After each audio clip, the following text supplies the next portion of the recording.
জ্বালানি তেলের দাম নিয়ে আজ কথা বলতে এলাম ইস্পাহানি নিউজ আওয়ার এক্সট্রায়। রোজ রাতে আপনাদের সামনে হাজির হই সাম্প্রতিক এবং জনগুরুত্বপূর্ণ নানা বিষয় নিয়ে। আজকে জ্বালানি তেলের দাম বৃদ্ধি নিয়ে কথা বলবো। আমাদের সঙ্গে যে আলোচক যারা আছেন অতিথি, তাদেরকে প্রথমে একটু আলাপ করিয়ে দিতে চাই দর্শকদের সঙ্গে। আমাদের সঙ্গে আজকে আছেন forum for energy reporters Bangladesh, এই সংগঠনের চেয়ারম্যান এবং সিনিয়র সাংবাদিক অরুণ কর্মকার। রয়েছেন কৃষি অর্থনীতিবিদ অধ্যাপক ডক্টর জাহাঙ্গীর আলম এবং পরিবহন নেতা, যিনি বাংলাদেশ সড়ক পরিবহন মালিক সমিতির কার্যকরী সভাপতি এবং বাংলাদেশ ট্রাক কভারমেন্ট ট্যাঙ্ক টরি প্রাইম মুভার মালিক শ্রমিক সমন্বয় পরিষদের আহ্বায়ক মোহাম্মদ রুস্তম আলী খান। তিনজন অতিথি আমাদের স্টুডিওতে আছেন। তিনজনকেই ধন্যবাদ জানাই আমাদের সঙ্গে আজকের এই আলোচনায় যুক্ত হবার জন্য। আমরা হয়তো কানেক্টিভিটিতেও হয়তো একাধিক অতিথিকে হয়তো যুক্ত করতে চাইবো, কিছুক্ষণ পরে আমাদের সঙ্গে তারা যুক্ত হবেন। আমরা আলোচনাটি শুরু করবার জন্য আমরা একটু অরুণ কর্মকার আপনাকে দিয়ে আলোচনাটি শুরু করতে চাই। আমরা গতকালকে সন্ধ্যাতেই জেনে গেলাম যে ডিজেল এবং কেরোসিনের দাম বাড়ছে, গ্যাসের দাম বাড়ছে এবং দাম বাড়ার বিষয়টি আসলে অনেকদিন আমরা মাঝখানে বন্ধই ছিল, আমরা দাম বাড়তে দেখিনি, কিন্তু দাম বেড়ে যাবার ব্যাপারটি নিয়ে অনেকেই আসলে প্রতিক্রিয়া ব্যক্ত করছেন যে পরিমাণটা হয়তো অনেক বেশি হয়েছে এবং কোভিড-19 যেটি বড় ধাক্কা অর্থনীতিতে ছিল, তারপরে আবার হঠাৎ এই বড় মূল্যবৃদ্ধি একটা বড় ধরনের নেতিবাচক প্রভাব আসলে বিভিন্ন ক্ষেত্রে তৈরি করবে। জ্বালানি তেলের দাম বাড়া তো শুধু তেলের দাম বাড়া নয়, এর সঙ্গে আসলে আনুষঙ্গিক আরও অনেক কিছু সম্পর্কিত। তো এই দাম বাড়ার প্রেক্ষাপট এবং যৌক্তিকতাটা যদি আপনি আপনার অভিজ্ঞতা থেকে, আপনি দীর্ঘদিন জ্বালানি বিটের কাজ করেছেন এবং এখনও এই বিষয়টি নিয়ে আপনি খোঁজ খবর রাখেন বা যোগাযোগটি রাখেন, আপনার অভিজ্ঞতাটা একটু শুনতে চাই আপনার পর্যবেক্ষণে। ধন্যবাদ। দাম বাড়ার যৌক্তিকতা সরকার যেটা বলেছে, একটা হলো আন্তর্জাতিক বাজারে দাম অনেক বেড়ে গেছে, দ্বিতীয় হলো যে 2016 সালের পরে দেশে কোনো জ্বালানি তেলের দাম বাড়ানো হয় নাই। দুইটা কথাই ঠিক, কিন্তু প্রশ্ন হলো যে আন্তর্জাতিক বাজারে কতটা বেড়েছে। আপনি যেটা বললেন যে প্রপোর্শনেটলি, অনেকে বলেছেন যে অনেক বেশি হারে বাড়ানো হয়েছে, সেই কথাটা সত্য। অর্থাৎ আমি বিপিসির বা সরকারের জ্বালানি মন্ত্রণালয়ের হিসাব যদি বলি, তাহলে কিন্তু আন্তর্জাতিক বাজারে ডিজেল যে দামে এখন পাওয়া যায়, তাতে আমাদের প্রতি লিটার 80 টাকা পড়ে না, দাম 80 টাকার একটু কম পড়ে প্রতি লিটার। আন্তর্জাতিক বাজারে যখন তেলের দাম কম ছিল তখন কিন্তু সেটা আমি আসছি নাম্বার ওয়ানেই, যে প্রপোর্শনেটলি অনেক বেশি বাড়ানো হয়েছে। দ্বিতীয় কথা হলো যে গত প্রায় 10 বছর হবে জ্বালানি তেলের দাম স্থিতিশীল অবস্থায় আন্তর্জাতিক বাজারে আছে, কখনো উল্লেখযোগ্য হারে বাড়ে নাই। সুতরাং আমাদের এখানে বাড়ানোর কোনো প্রশ্ন ওঠে না। তারপরের কথা হলো যে এই করোনার যে প্রায় 2 বছর, এই সময় তো জ্বালানির দাম একেবারে ইতিহাসের সর্বনিম্ন পর্যায়ে চলে গেছিল, তখনও কিন্তু আমাদের এখানে দাম বাড়ানো, দাম কমানো হয় নাই। অনেকের দাবি ছিল, যারা বিশেষ করে বলেন যে আমাদের জ্বালানি তেলের দামটা আন্তর্জাতিক বাজারের ওঠানামার সাথে, প্রতিদিনের ওঠানামার সাথে সম্পৃক্ত করা উচিত। হ্যাঁ, সেই স্টেজটা অর্থনীতির আমাদের এসে গেছে। তাদের কথা উপেক্ষা করে সরকার কিন্তু তখনও 1 পয়সাও জ্বালানি তেলের দাম কমায় নাই। তার মানে এই সময়টা আপনি 10 বছর ধরেন, 10 বছর একটা স্থিতিশীল ছিল, তারপরে বিশেষ করে এই 2 বছর, এই সময়টা এই জ্বালানি তেল থেকে বিপিসি প্রচুর টাকা মুনাফা করেছে। কেমন এখন বিপিসি বলতে পারে বা সরকার বলতে পারে যে আমরা তো বহু আগে থেকে ভর্তুকি দিয়ে আসছি, সেটাও ঠিক, ভর্তুকি আমরা দিছি কেন? সরকারই আবার বলে যে এই যে জ্বালানি খাতে ভর্তুকি দেওয়া, এটা আসলে আমার ভর্তুকি না, এটা আমার বিনিয়োগ। কারণ জ্বালানি খাতে আমি যে ভর্তুকিটা দিচ্ছি, সেটা কিন্তু বহুগুণ বেড়ে আমার সমাজে, অর্থনীতিতে ভূমিকা রাখছে। কাজেই এই ভর্তুকিটা ভর্তুকি না, এটা বিনিয়োগ। সেই কথাই ঠিক।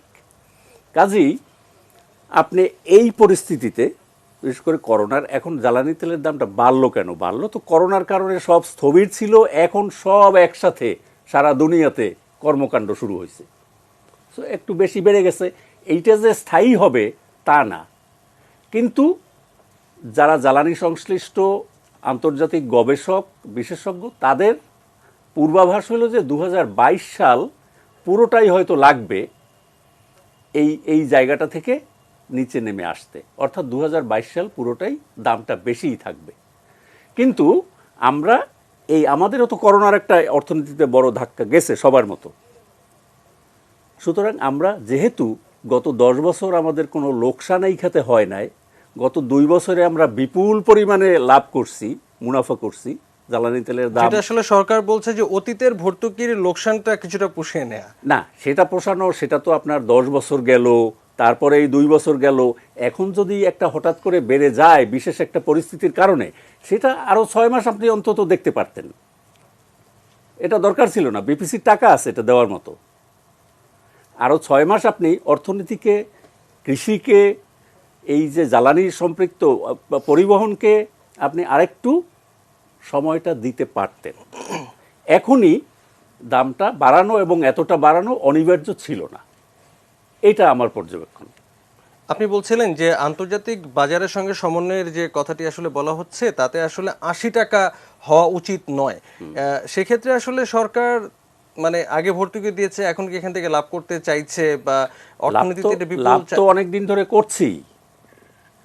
লাভ তো ওই যে বললাম যে 10 লাভেই বছর থাকার চেষ্টা। 10 বছর তো স্থিতিশীল আছে, মোটামুটি 10 বছর বিশ্ববাজার তেলের স্থিতিশীল। তখন আমাদের যা দাম সেটা কিন্তু কম ছিল না আন্তর্জাতিক বাজারের তুলনায়। আর করোনার 2 বছর তো একেবারে $25-20 নেমে গেছিল, যেটা $70 পর্যন্ত হইলে আমাদের যে এখানকার দাম সেটার সাথে অ্যাডজাস্ট করা যায়, সেটা $20-22 চলে গেছিল। এখন সেটা 90।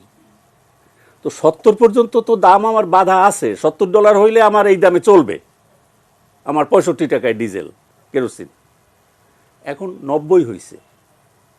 তো এই জায়গাটা আমার মনে হয় যে সরকার আরও অন্তত 6 মাস এই সেক্টরগুলিকে একটু উঠে আসার সুযোগ দেওয়ার জন্য এইটা একটু অপেক্ষা করতে পারত। এটা আসলে অনেকেই বলছেন, আপনি যেমনটি আসলে বললেন, এবং এইখানে আসলে সরকারের নীতি নির্ধারণের জায়গাটা আসলে আমরা একটু বুঝতে চাইবো আপনার কাছে একটু পরে, আবার যখন ফিরে আসব। আমাদের সঙ্গে আরও অতিথি আছেন, আর একটু আগে আমরা দেখলাম যে আমাদের সঙ্গে যুক্ত হয়েছেন ঢাকা বিশ্ববিদ্যালয়ের শিক্ষক এবং সিডাপের পরিচালক অধ্যাপক ডক্টর মোহাম্মদ হেলাল। ডক্টর হেলাল, আপনাকেও ধন্যবাদ আমাদের সাথে যুক্ত হবার জন্য। আপনার কাছে কিছুক্ষণ পরে আসছি, অনেক প্রশ্ন আছে আপনার কাছে। আমাদের সঙ্গে স্টুডিওতে আরও দুজন অতিথি আছেন, তাদের কথা আমরা একটু শুনে নিতে চাই। আমরা মোহাম্মদ রুস্তম আলী খান আপনার কাছে যাব, পরিবহন নেতা। আমরা এরই মধ্যে জেনে গেছি যে জ্বালানির, বিশেষ করে ডিজেল কেরোসিনের দাম বাড়ানোর এই প্রেক্ষাপটে আমরা জানি যে আগামীকাল ভোর থেকে আপনাদের একটি ধর্মঘট শুরু হচ্ছে। তো এটি গণমাধ্যমের কল্যাণে আমরা সবাই জেনে গিয়েছি। তো এটি তো আসলে একটু প্রেক্ষাপটটা আপনার কাছে শুনতে চাইবো যে বাড়তি যে খরচটি হবে, আমরা তো অবধারিতভাবে ধরে নিতেই পারি যে আসলে খরচও বাড়বে। এই খরচ তো আসলে ভোক্তাদের কাছ থেকেই আসবে। আপনারা কেন আসলে ধর্মঘটে যাচ্ছেন? ধন্যবাদ আপনাকে। জি, আজকে যে বক্তব্য আমি দেব, আমার অনেকগুলোই আমার দাদা দিয়ে ফেলছে, আমার আসল কথাগুলো অনেকগুলোই বলে ফেলছে। যে এই মুহূর্তে এই করোনার যে 2টি বছর আমাদের গেল, এই 2 বছরে আমাদের পরিবহনের মালিক শ্রমিকদের যে দুরবস্থা, এটা দেশবাসী জানে। আজকে সারা পৃথিবীর মানুষের ব্যবসা বাণিজ্যের একটা ওলটপালট অবস্থা হয়ে গেছে। আমরা বাংলাদেশেই ছোট বড় যেই শ্রেণীর ব্যবসায়ী থাকি, সবারই কিন্তু অবস্থা শোচনীয় পর্যায়ে ছিল। আমাদের অনেক মালিকের মালিকানাত্বই চলে গেছে এই করোনার মধ্যে, যে সে লোনের গাড়ি লোন পরিশোধ করতে পারে নাই, কিস্তি দিতে পারে নাই, গাড়িটা নিয়ে আরেকজনের কাছে বিক্রি করিয়া ফেলাইছে। ওই যারা বরাদ্দ দিয়েছিল গাড়ি তাদের নিয়ে গেছে। এভাবে আমাদের অনেক গাড়ির মালিকের মালিকানাত্বই নাই। তারপরে যে করোনাকালীন বা করোনাটাও আমরা দেখতে পাচ্ছি যে করোনা অনেক কমে গেছে। ইনশাল্লাহ সামনের দিন ভালো আসতেছে। আমরা আবার নূতন করে বলতে গেলে এই ব্যবসা শুরু করছি। এইখানে এই মুহূর্তে এই ধরনের দুইটা ঘটনা, একটা হয়েছে যমুনা ব্রিজ আর মুক্তারপুর ব্রিজ। যমুনা ব্রিজ মানে বঙ্গবন্ধু ব্রিজ। এই 2টা ব্রিজের টোল বৃদ্ধি করা হয়েছে হঠাৎ করে, কোনো রকমের পূর্বাভাস আমরা পাইনি, হঠাৎ করে বৃদ্ধি করছে। সিমিলার এই আমাদের বিবিসি, পেট্রো বাংলা, এরা যে আজকে 15 টাকা পার লিটার বৃদ্ধি করছে, এর আগে আমার তো আমি 56 বছর আমি এই পরিবহন খাতে এই আছি, এই ধরনের কোনো দিন দেখিনি। সব সময় এই দাম বাড়ানো ছিল, তেলের দাম বৃদ্ধি করা নিয়ে আমরা বহু আন্দোলন করছি। এইভাবে 1 লিটার তেলে এই করোনার মধ্যে 15 টাকা বৃদ্ধি করার যে ভাবতেই পারি না যেরকম তারা করতে পারে।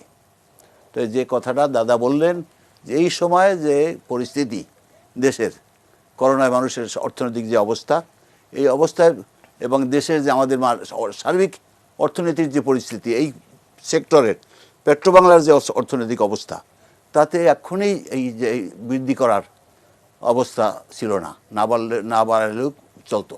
আপনার কাছ থেকে আমরা একটু বুঝতে চাই যে লিটারে 15 টাকা বেড়ে যাওয়া তো আসলে শুধু 15 টাকা নয়, এর প্রেক্ষাপট বা প্রভাবের বিস্তৃতি আসলে আরো অনেক বড়। একটু যদি আমাদেরকে যদি একটু বুঝিয়ে বলেন যে পরিবহন খরচটি আসলে যদি উদাহরণ দিয়ে বলেন যে কোন কোন রুটে, যে ঢাকা থেকে চট্টগ্রাম বা কক্সবাজার, আমি শুধু একটা রুটের কথা বলছি। আমার ঢাকা থেকে চিটাগাং আপ ডাউন করতে আমার 2200 থেকে 2500 টাকা তেলের খরচ বাড়ছে এক টিপে। ও খরচ বেড়েছে 2200 টাকা। জি। তো এই খরচটা যে বাড়ে আমাদের, আবার আমরা হিসাব দেখাইতে পারবো যে আমাদের গাড়ির যে আয়, একটি ট্রিপ দিলে কত টাকা আয় হয়। কখনো কখনো এই যে করোনার মধ্যে আমাদের বলতে গেলে, আপনারা বিশ্বাস করবেন কিনা আমি জানি না, গাড়ির যে চিটাগাং গেছে ট্রিপ পায় না, আবার মালিকে ঢাকার থেকে বিকাশে টাকা পাঠাইয়া, তেলের টাকা পাঠাই গাড়িটা রিটার্ন আনছে। এরকম পরিস্থিতি আমাদের বারবার হয়েছে এই করোনার মধ্যে। অর্থনৈতিক অবস্থাটা এমনই একটা অবস্থা আমরা মোকাবিলা করছি। আজকে যে এখন যে গাড়ির খরচ, নানামুখী খরচ বৃদ্ধি পাবে এই বোঝার। আমাদের এই পেট্রোল শুধু পরিবহন খাতটাই আমরা ব্যবহার করি না, এই পেট্রোল ডিজেল ব্যবহার করবে এগ্রিকালচার ইউজাররা, যারা কৃষি করে, ফসল সেচ ব্যবস্থায় যারা করে। এগুলো তো আসলে আমরা মানে জানি যে সব খাতেই আসলে সর্বক্ষেত্রে পেট্রোলের এই ডিজেলের ব্যবহার আছে, এবং সেই ক্ষেত্রে এই যে ঢেউটা একেবারে তৃণমূল পর্যায়ে চলে যাবে। পরিবহন খরচ কত শতাংশ বাড়বে আপনারা কি হিসাব করেছেন? আমরা স্বাভাবিকভাবে যেটুকু হিসাব করছি, বলো একটা টিপ দিয়ে বলতে পারি যে আমার যেই খরচটা ছিল 10,000 টাকা, সেইটা বাড়িয়ে গেছে 12,000, 12,500 টাকা একটা টিপের খরচ। তেল খরচটাই, শুধু তেল খরচটা, এই খরচ বেড়ে গেছে। তা এর মধ্যে তো আরও অনেক খরচ আছে। সেই খরচটা যদি আমি এখুনে হিসাব করি, তাহলে এর নানাবিধ দেখা দেবে, মানে জিনিসপত্রের দাম বাড়বে সর্বক্ষেত্রেই। আজকে সেটা দাম বাড়বে, সেই প্রসঙ্গে আমরা আসছি, সেই প্রসঙ্গে নিয়ে আমাদের অন্য আলোচকরা আছেন, তারাও নিশ্চয়ই বলবেন। কিন্তু একটা প্রশ্ন, যে আপনারা যে 10,000 টাকার ভাড়া বা খরচ যেটা, সেটি আসলে 12,000 টাকা হয়ে যাচ্ছে, তো এটা তো আসলে যিনি ভাড়া নিচ্ছেন তিনিই দেবেন, আপনারা কেন ধর্মঘটে?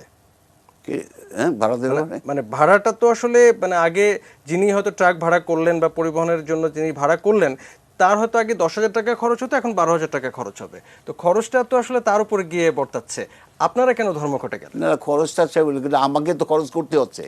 আমি তো এই যে রাস্তা খরচ, একজন পার্টি তো রাস্তা খরচ পথে পথে করে না, খরচটা আমাকেই করতে হয়। আমি গাড়ির মালিক, আমাকে খরচ করিয়ে তারপরে তার মাল পৌঁছে দিতে হবে। না সেটা বলছি, কিন্তু আপনি আগে হয়তো কাউকে হয়তো ভাড়া দিতেন হয়তো 10,000 টাকা, এখন তেলের দাম বেড়ে গেছে, ফলে আপনি তো তাকে 12,000 টাকা চার্জ করবেন, তো যিনি ভাড়া নিচ্ছেন তিনি তো বাড়তি টাকা দিতে বাধ্য।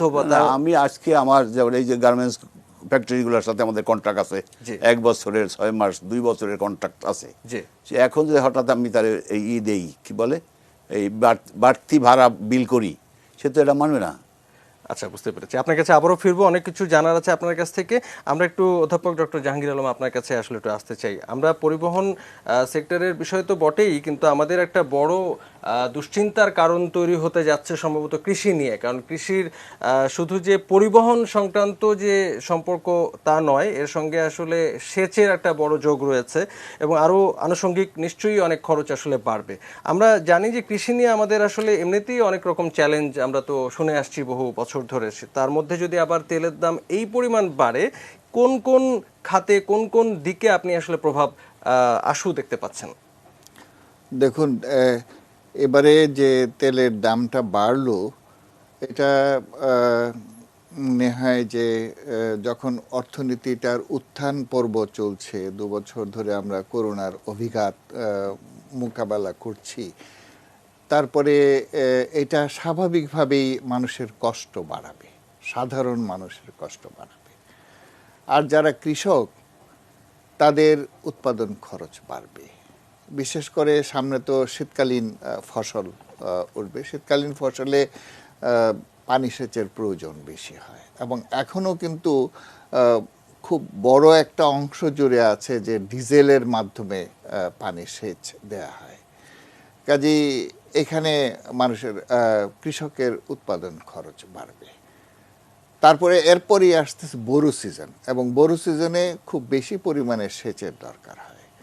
কাজে সেখানে উৎপাদন খরচ শুধু বাড়বে এটা না, আমাদের কৃষককে নিরুৎসাহিত করবে। যেখানে 5টা 6টা ইরিগেশন দেওয়ার দরকার, সেখানে হয়তো ততটা ইরিগেশন দিবে না, ইরিগেশনটা কম হবে, খরচ বাড়বে।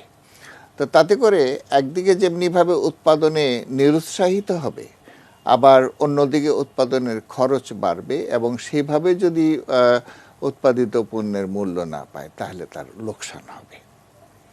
আরেকটি জিনিস হলো যে উৎপাদন নিরুৎসাহিত হওয়ার সঙ্গে সঙ্গে মার্কেটিং কস্ট বেড়ে যাবে। উৎপাদিত পণ্য বিপণন করার জন্য যে উনি পরিবহনের কথা বললেন, কাজে এদিক থেকে চিন্তা করলে আমাদের বিপণন খরচটা বেড়ে যাবে। তো বিপণন খরচ যখন বেড়ে যাবে, এটাও তো আমাদের উৎপাদিত পণ্যের উপর এসে পড়বে। কাজেই ভোক্তা পর্যায়ে মূল্য বেশি হবে। আরেকটি বিষয় এখানে, আমরা তো জানি যে এখন তো একটু মূল্যস্ফীতি আছে।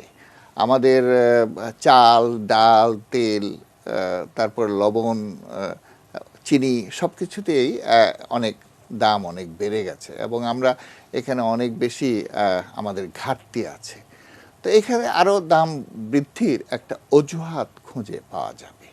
তো এখানে তো যেখানে ঘাটতি থাকে সেখানে বাজারে কারসাজি করার সুযোগ থাকে, এবং যারা কারসাজি করে, বাজারটাকে ম্যানিপুলেট করে, তারা অনেক যুক্তি দেয়। তো এখানে আরেকটা যুক্তি এসে দাঁড়াবে, বাজারে আরেক দফা দাম বাড়ানোর জন্য নতুন যুক্তি আসবে। তো সব কিছুর দায়ভার গিয়ে পড়বে সাধারণ ভোক্তাদের উপরে। একদিকে কৃষকের উপর পড়বে, আরেকদিকে সাধারণ ভোক্তাদের উপর পড়বে। আর গ্রামে এখনও তো আলো জ্বালানোর জন্য বেশিরভাগ ক্ষেত্রে আমরা কেরোসিনের ব্যবহার করি। ডিজেল এবং কেরোসিন মিলে প্রায় 60-65% মোট তেলের 60-65% ডিজেল এবং কেরোসিন ব্যবহার হয়, এবং এর বেশিরভাগই ব্যবহার হয় গ্রামীণ এলাকায় আলো জ্বালানোর কাজে আর পানি সেচের কাজে। তো এই যে মূল্য বৃদ্ধি, এটা সবচেয়ে বেশি অভিঘাত হলো আমাদের কৃষকদের উপর এবং গ্রামের সাধারণ মানুষের উপর। তো এই ক্ষেত্রে যদি এটাকে অফসেট করার জন্য 2009-10 সালে যেমনিভাবে ইরিগেশন কস্ট যেহেতু বেড়ে গিয়েছিল, তখন একটা ঢালাওভাবে কৃষকদেরকে ভর্তুকি দেওয়া হয়েছিল। 800 টাকা করে, 10 টাকা করে, 10 টাকার ব্যাংক অ্যাকাউন্ট করা হয়েছিল, এবং সেখানে সব কৃষকদেরকে 800 টাকা করে একটা নগদ ভর্তুকি দেওয়া হয়েছিল। এ ধরনের ব্যবস্থা যদি গ্রহণ না করা হয়, তো কৃষক যেই নিরুৎসাহিত হবে উৎপাদনে, সেই নিরুৎসাহটাকে কাটিয়ে তোলা সম্ভব হবে না।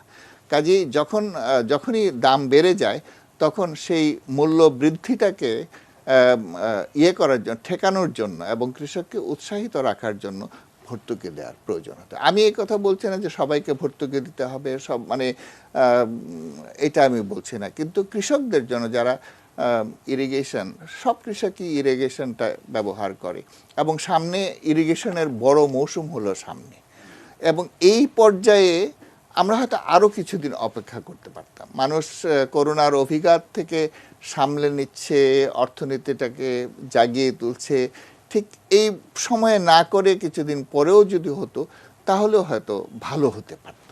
তা আমার মনে হয় যে এটা কৃষিক্ষেত্রে যথেষ্ট অভিঘাত সৃষ্টি করবে, এবং এটাকে পাশ কাটিয়ে যাওয়ার জন্য আমাদেরকে এর প্রতিবিধান হিসেবে কৃষকদেরকে ভর্তুকি দিতে হবে। অনেক ধন্যবাদ, আপনি খুব দারুণভাবে বললেন। আপনার কাছে আরও কিছু বিষয় রয়েছে, সেগুলো আপনার কাছে একটু পরে ফিরে এসে এগুলো শুনবো। আমাদের সঙ্গে আছেন অধ্যাপক ডক্টর হেলাল, আছেন আমাদের সঙ্গে, ঢাকা বিশ্ববিদ্যালয়ের শিক্ষক এবং সিটাপের পরিচালক। অনেকগুলো পয়েন্ট কিন্তু আমরা এর মধ্যে আসলে আলোচনায় পেয়ে গেছি। যখন গতকাল সন্ধ্যায় আমাদের কাছে খবর এলো যে জ্বালানি তেলের দাম বাড়বে, যেটা আসলে কয়েকদিন আগে থেকে আমরা শুনছিলাম জ্বালানি তেলের দাম বাড়ানো হতে পারে, তো এই মূল্যবৃদ্ধির পরিমাণটা নিয়ে একটা আলোচনা হচ্ছে, এবং এই মূল্য বৃদ্ধির কারণে আসলে বিশেষ করে গ্রামীণ অর্থনীতির মানুষের উপর তো একটা বড় ধরনের চাপ পড়বে, এবং শহর এলাকার যারা আসলে খুবই সীমিত আয়ে তাদের মাসের চলার বিষয়গুলো তারা হিসেব করে বের করেন, তো তাদের উপর একটা বড় চাপ তৈরি হবে যে তাদের উপার্জন তো আসলে রাতারাতি বেড়ে যাচ্ছে না। আমরা কৃষি, পরিবহন, এরকম মোটা দাগে এই বিষয়গুলোর কথা আসলে শুনলাম, কিন্তু সামগ্রিকভাবে অর্থনীতির উপর তো একটা বড় ধরনের চাপ তৈরি হতে যাচ্ছে। এবং যখন সরকার এই ধরনের একটি সিদ্ধান্ত নেয়, নিশ্চয়ই তাদের সামনে কিছু চ্যালেঞ্জ থাকে, এবং সেই চ্যালেঞ্জটি মোকাবেলা করতে গিয়ে আবার অর্থনীতির উপর একটি বড় ধরনের চ্যালেঞ্জ তৈরি করে ফেলা, ফলে হিসেবটা আসলে অনেক জটিল একটি সমীকরণ। আপনার কাছে আসলে বিশ্লেষণটা শুনতে চাই। ধন্যবাদ। শুনতে পাচ্ছি নিশ্চয়ই? হ্যাঁ, শুনতে পাচ্ছি আপনাকে, জি। এখানে একটা বিষয় যেটা আপনার মানে এটার যে নেতিবাচক প্রভাব পড়বে, এটা তো আসলে অর্থনীতিবিদের ব্যাখ্যা করা দরকার নাই, এটা সবাই বুঝে। আর এই সিস্টেমের মধ্যে আপনি যখনই একটা প্রাইস বাড়ানো মানে কি, অর্থনীতিতে যে কোনো জিনিসের যে দাম বাড়া, সেটা উৎপাদনের উপকরণ হোক আর উৎপাদন হোক, আমদানিকৃত দ্রব্য হোক, যে কোনো একটা পণ্যের দাম বাড়া মানে হলো আয়ের যে আপনার বন্টন সেটা চেঞ্জ হয়ে যায়।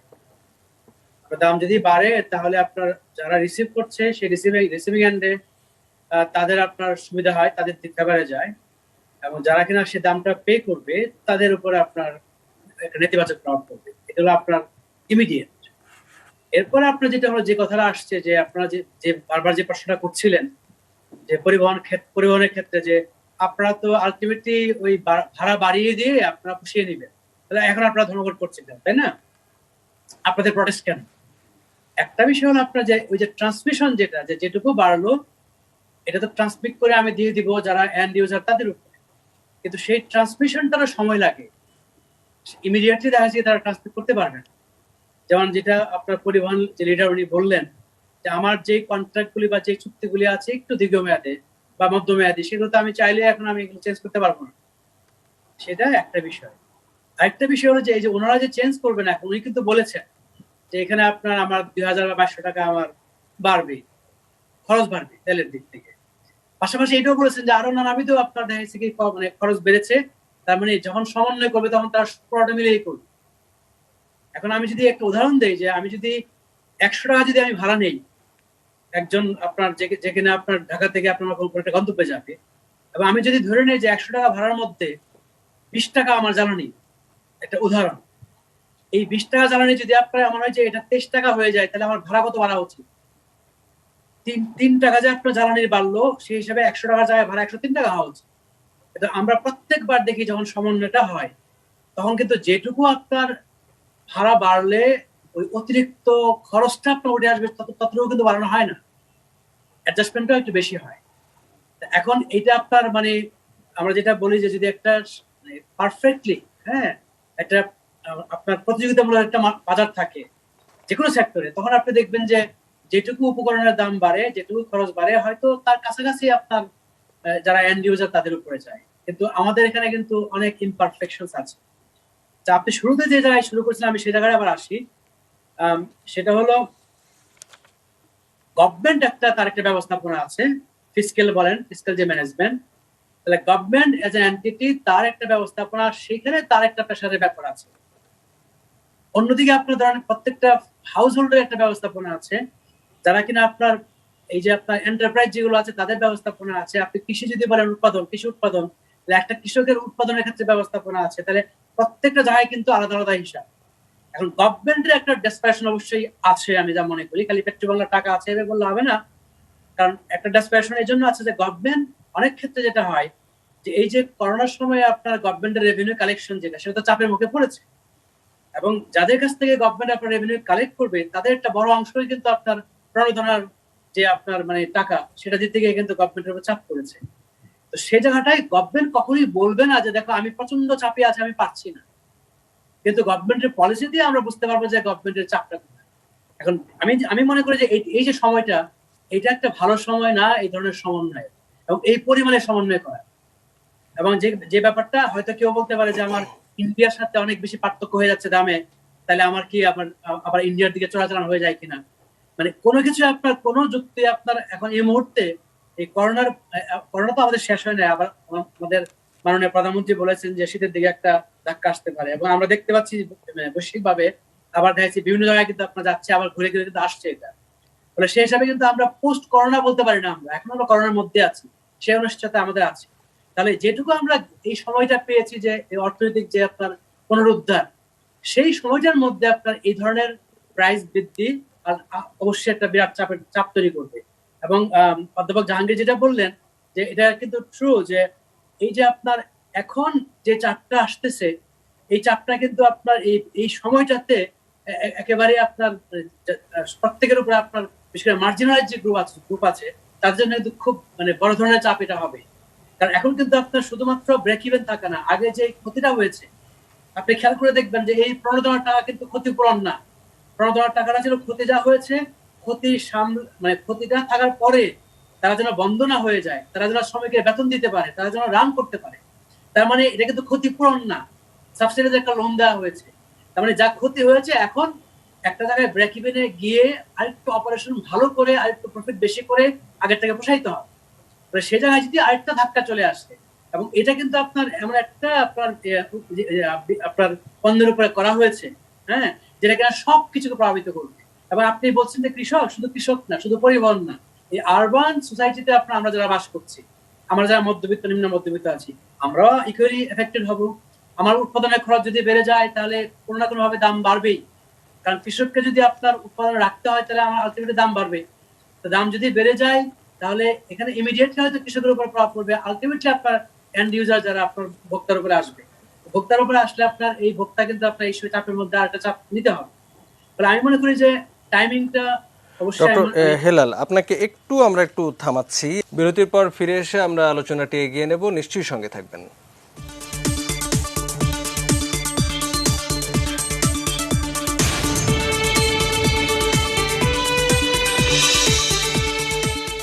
তেলের দাম বাড়ার বিষয়টি নিয়ে কথা বলছিলাম ইস্পাহানি নিউজ আওয়ার এক্সট্রা অনুষ্ঠানে। আমাদের সঙ্গে 4 জন অতিথি, আর বিরতিতে যাবার আগে কথা বলছিলেন ডক্টর হেলাল, যিনি সিডাপের পরিচালক, ঢাকা বিশ্ববিদ্যালয়ের শিক্ষক অধ্যাপক ডক্টর মোহাম্মদ হেলাল।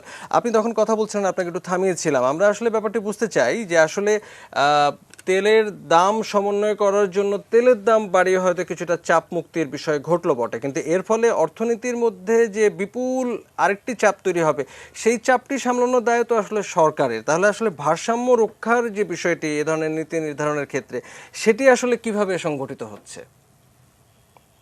ধন্যবাদ।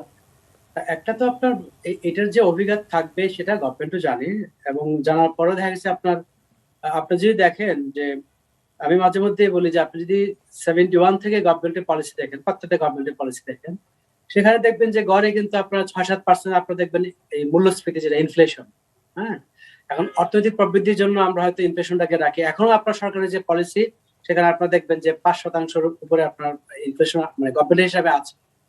তার মানে আপনার সবকিছু কিন্তু গড়ে কিন্তু আপনার 5-6% কিন্তু দাম বাড়ছে, এই উপকরণের দাম বাড়ছে বলেই যে এক সময় যেখানে আমরা এক কেজি গরুর মাংস পাচ্তাম যে 200-220 টাকা, ঠিক আছে, সেটাকে আমরা কি করি, আমরা এখন সিটি কর্পোরেশন বলে দেয় যে 550 টাকা কেজি হলে ঠিক আছে। সেখানে যদি আপনার 570 টাকা 80 টাকা যদি আপনার কষাই নাই, তখন আমরা বলি যে চাপ পড়ছে সাধারণ মানুষের উপরে, কারণ তারা বেশি নিচ্ছে। তাহলে ওই যে আপনার 200 টাকা থেকে যে আপনার 550 পর্যন্ত আমরা মনে করছি ঠিক আছে দাম, এই যে বাড়তিটা, সেই বাড়তিটা আসলো কোথেকে? সেই বাড়তিটা আসছে আপনার এই যে বিভিন্ন সময় আপনার উপকরণের দামের যে সমন্বয় করি, আমাদের মুদ্রাস্ফীতি, আমাদের মুদ্রানীতির ক্ষেত্রে আমাদের যে পলিসি অর্থনৈতিক প্রবৃদ্ধিকে আপনার ত্বরান্বিত করার জন্য আমরা সবসময় ইনভেস্টমেন্ট বাড়ানোর জন্য যে মুদ্রানীতি আমরা নেই, সেগুলোর অংশ কিন্তু।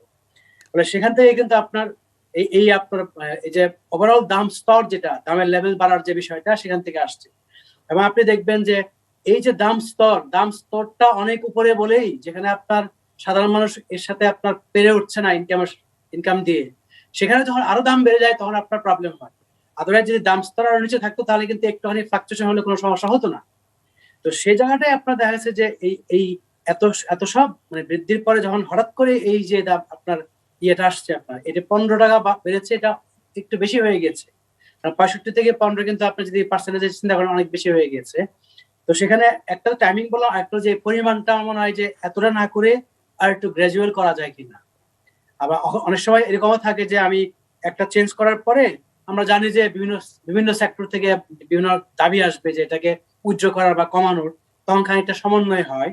তা আমি মনে করি যে এই মুহূর্তে যদি সম্ভব হয় সমন্বয় করা, আমি মনে করি যে বাংলাদেশের গভর্নমেন্টের এতটা ডেসপারেশন আছে যে এরকম একটা একদম মানে কি বলে আপনার অতি আবশ্যকীয় যে একটা আপনার এসেনশিয়াল আপনার একটা পণ্য, সেখানে গিয়ে আপনার জ্বালানি, সেখানে গিয়ে দাম বাড়ানোটা আমার কাছে মনে হয় যে একটু বেশি বোধহয় চাপ আপনি হয়ে এদিকে যাচ্ছে। বলছিলেন যে মানে দাম বাড়ানোর পর বিভিন্ন পক্ষের একটা দাবি ওঠে, আমরা জানি যে কালকে থেকে পরিবহন ধর্মঘট শুরু হচ্ছে। তাহলে এটা কি আসলে ওই বিবেচনাগুলো করেই কি আসলে ধরনের নীতি নির্ধারিত হয় কিনা, সিদ্ধান্ত গ্রহণ হয় কিনা? আপনি আপনি দেখবেন যে এরকম একটা আপনার কি বলে আমরা বলি কৌশলী পলিসির ক্ষেত্রে একটা কৌশলী অবস্থান কিন্তু গভর্নমেন্ট নিয়ে থাকে। আপনি প্রায়শই আপনি দেখবেন যে রমজানের আগে যখন আপনার দাম সেট করে আপনার তেলের, চিনির, ডালের, এবং গভর্নমেন্ট কিন্তু শেষ দিকে এসে বলে না 75 না, এখান থেকে 3 টাকা কমাও। এখন প্রত্যেকবার যখন এই প্র্যাকটিসটা হয় তখন যারা ব্যবসায়ী তারাও জানে যে আমি কিন্তু দাম এক জায়গায় সেট করলে গভর্নমেন্ট এসে এখান থেকে 3 টাকা বা 5 টাকা কমিয়ে দিবে। তো তারা আগে থেকেই তাহলে ওইটা ধরে নিয়ে কিন্তু আপনার তাদের চেঞ্জটা করে। তা এখন এখানেও দেখা যাচ্ছে আপনার গভর্নমেন্টও জানে যে আমি এরকম একটা চেঞ্জ করলে বিভিন্ন দাবি আসতে পারে, তাহলে আসতে পারে না। পরিবহন ধর্মঘটের প্রভাবে মানে আগামী কয়েকদিন আবার দাম কমে কিনা সেটাও আমাদের দেখার জন্য অপেক্ষা করতে হবে। একটা বিষয়টা আপনার কাছে ছোট করে শুনবো, সেটি হচ্ছে যে তেলের দাম লিটারে 15 টাকা বাড়লো, এটি তো আসলে 15 টাকা নয়, অর্থনীতিতে নিশ্চয়ই এটি কিভাবে প্রতিফলিত হয় এই 15 টাকার হিসাবটা, এরকম কি কোনো সমীকরণ বা কোনো হিসাবের কোনো ব্যাপার আছে কিনা? হ্যাঁ, আছে আছে আচ্ছা, এটা আপনার মাল্টিপ্লাইং ইফেক্ট আর কি, আমাদের অর্থনীতিতে কিছু শব্দ আছে মানে গুণিতক হারে আর কি। কারণ শুধুমাত্র তো এই 15 টাকা না, আপনার দেখা গেছে যে আপনি যখন এই 15 টাকা বাড়ালেন, তাহলে একটা তো যেটা আপনার অধ্যাপক জাহাঙ্গীর বললেন যে ওখানে যখন আপনার উৎপাদনের খরচ খানিকটা বাড়লো, আবার সেই উৎপাদন যখন আপনি নিয়ে আসতেছেন পরিবহনের যখন খরচ বাড়লো সেখানে আপনার বাড়লো। আবার যে ব্যাপারটা আপনার আসছে যে আবার কৃষি উপকরণের দামও কিন্তু বাড়লো পরিবহন খরচ বাড়তির কারণে। না, ওটা আমি বলছি যে যখন আপনার পরিবহনের কথা বলছেন যে ওরা 3 টাকা বাড়ানোর জায়গায় হয়তো 5 টাকা বাড়াই দিলে, এটা বলছি। একইভাবে উপকরণ যারা সেল করতেছে আপনার, তাদের ক্ষেত্রে আপনার তারা কি এইটুকুই বাড়াবে না আরো বেশি বাড়াবে? তাহলে বাজার যখন কম্পিটিটিভ না হয়, যেখানে আপনার অনেক বেশি প্রতিযোগিতা থাকে না, বিভিন্ন ধরনের আপনার ইমপারফেকশন থাকে, সেখানে কিন্তু আপনি দেখবেন যে এটার মানে মাল্টিপ্লিকেটিভ আপনার প্রভাব পড়বে। আবার আরেকটা কথা যেটা আপনার আসছে, দেখেন আপনি যদি কোনো কারণে যদি আপনার কৃষি উৎপাদন কোনোটা কমে যায়, কমে গেলে আপনার তখন কি হবে? আপনাকে আবার বাইরে থেকে হয়তো আমদানি করতে হতে পারে। হ্যাঁ, এখন এই জিনিসগুলো কিন্তু আপনারা দেখবেন যে আপনার অন্য প্রভাব ফেলবে। আপনার এখন দেখবেন ফরেন কারেন্সির দিক থেকে আপনার চাপ আসবে। হ্যাঁ, তো এগুলো আপনার ওভার টাইম দেখা যাবে যেটা কোন জায়গায় যায় এবং কোন কোন ক্ষেত্রে আপনার এটা প্রভাব ফেলে। তো আমার কাছে মনে হয় যে এটা যদি আরেকটু সমন্বয় করে একটু কমিয়ে ধরা হয়, মানে ইয়েটা মানে বৃদ্ধিটা করা হয়, পাশাপাশি আপনার পরিবহন খাতে যেমন ভাড়া সমন্বয় হবে, সেখানে যেন সমন্বয়টা আপনার মানে মনিটর করা হয়। অনেক সময় কিন্তু আমরা দেখি যে সরকারের কাছে যে ধরনের আপনার কমিটমেন্ট তারা দেয় পরিবহনের দিক থেকে, তারা কিন্তু সেই কমিটমেন্টে থাকে না, এবং যাত্রীরা কিন্তু আলটিমেটলি অনেক বেশি পে করে। এবং পরিবহন বলতে কিন্তু আমি বলছি একটা হলো যাত্রীর পরিবহন, আর একটা হলো পণ্যের পরিবহন। এবং পণ্যের পরিবহন কিন্তু আপনি দেখেন এটা সবার উপরে কিন্তু আপনার যাবে। এবং এই পণ্যের পরিবহন কিন্তু আপনার যেই আপনার জ্বালানি যেটা আপনার যাচ্ছে আপনার কৃষকের কাছে, সেই জ্বালানির পরিবহনের ক্ষেত্রে কিন্তু আপনার দেখেন পরিবহন খরচ বেড়ে যাচ্ছে। এরপরে পণ্য উৎপাদনের বাড়ছে, পণ্য আবার যখন আসছে তখন বাড়ছে। ফলে আপনি যেটা বলছেন সব যে মিলিয়ে আসলে ইম্প্যাক্টটা যদি আমরা একটু মূল্যস্ফীতি বা প্রভাবের কথা যদি বলি, তাহলে সেটা আসলে কত গুণ বাড়ছে? সেটা আপনার অ্যাসেস করতে হবে। সেটা করতে গেলে আপনাকে তখন এন্টায়ার আপনার সিস্টেমটার মধ্যে নিয়ে ডাটা কালেক্ট করে তার উপর বেস করে আপনার একটা মেথোডোলজি আছে, সেই মেথোডোলজি ইউজ মানে করে আমরা আপনাকে বলতেই পারি যে এর প্রভাবটা আসলে কয়েক গুণ হবে, এটা তো আমরা বলতে পারি। অবশ্যই আপনার মানে অবশ্যই বলতে পারি। নেগেটিভ প্রভাব আপনার পড়বে। কাছে ফিরবো, আরো অনেকগুলো বিষয় শুনবার রয়েছে আপনার কাছে। আমরা একটু অরুণ কর্মকার আপনার কাছে আবার একটু শুনতে এলাম।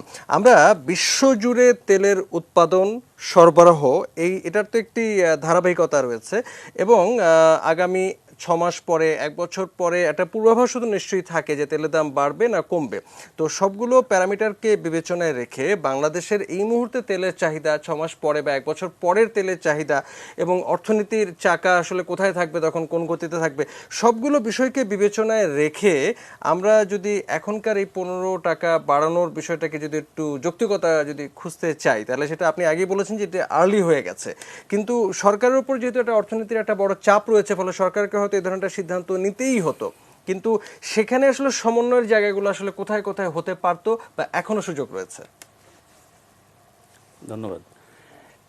জ্বালানির দামটা বিশ্ববাজারে কিভাবে হয়, কেমন?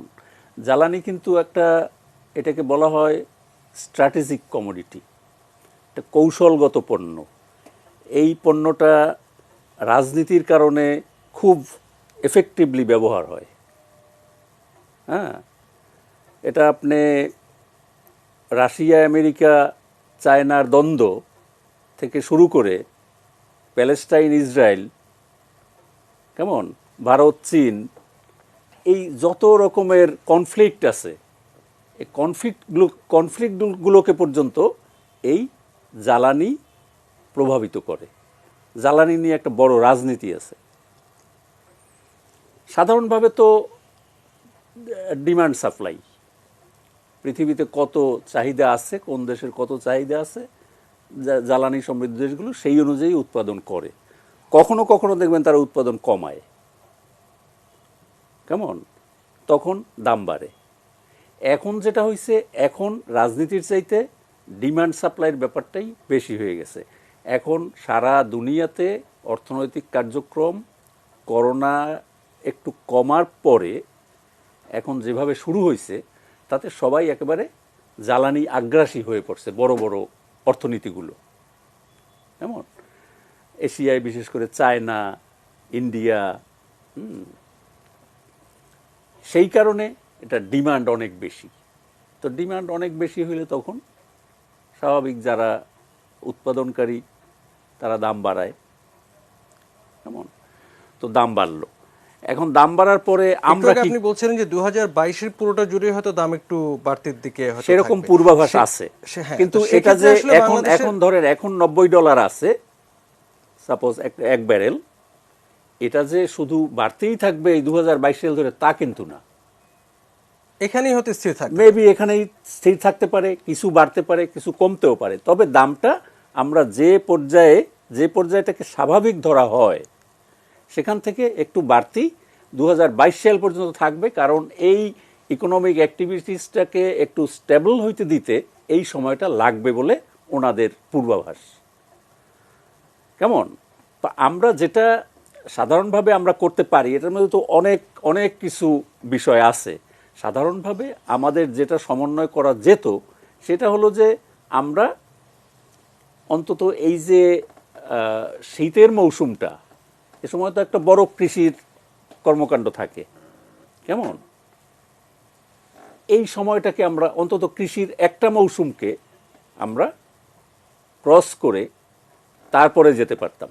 এটা শুধু কৃষির মৌসুমটা এই সময় একটা মেজর মৌসুম তা না, এ সময় আপনার রপ্তানি, হ্যাঁ, সেইটাও অনেক উৎপাদন অনেক বেশি হয়, গার্মেন্টস থেকে শুরু করে অনেক কিছু। কারণ এইটা একটা পিক সিজন, অনেক অনেক ব্যবসা বাণিজ্য, উৎপাদন, রপ্তানি সব কিছু এটা পিক সিজন। এইরকম একটা সিজনকে আমরা যদি আমরা আরও 6 মাস অপেক্ষা করতে পারতাম, সেইটা সাধারণভাবে টাকা পয়সার দিক যদি আপনি হিসাব করেন, তহবিল যে আমরা এটা দিতে পারি কিনা, করতে পারি কিনা, এটা তো আমরা ভবিষ্যতে এটা করা হয়েছে। কেমন, সরকার তো অনাদিকাল থেকে তেল তো আমাদের আমদানিই করতে হয়, তেল তো আমাদের নাই, তেল তো আমরা আমদানিই করি। একসময় আমরা তেল আমদানির জন্য আইডিবির কাছ থেকে প্রতি বছর $200 কোটি ঋণ নিতাম আমদানি ব্যয় মেটানোর জন্য। এখন তো আমাদের সেটা নিতে হয় না। কাজেই আমাদের তো একটু অর্থনৈতিক জোর সেটা একটু বাড়ছে।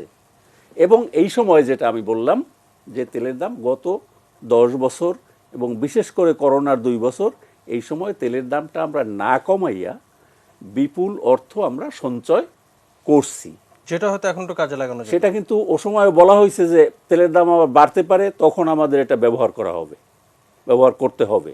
আচ্ছা, আরেকটি বিষয় যে এখন যেমন একটি কারণ হিসেবে দেখানো হচ্ছে যে আন্তর্জাতিক বাজারে দাম বৃদ্ধি, কিন্তু আমরা তো দেখলাম যে গ্যাসের দামও তো বেড়েছে। হ্যাঁ, সবটার দামই বাড়ে, সবটার দামই বাড়ে। আসলে মানে বেজ হইল তেল, কেমন? তেলের দাম দেখবেন যে আপনি তেলের দাম যদি কমে আসে, তাইলে গ্যাস মানে কয়লা যত রকম জ্বালানি আছে সবই দাম বাড়বে। সব কমবে, কেমন? তো তেলটাই হলো মূল।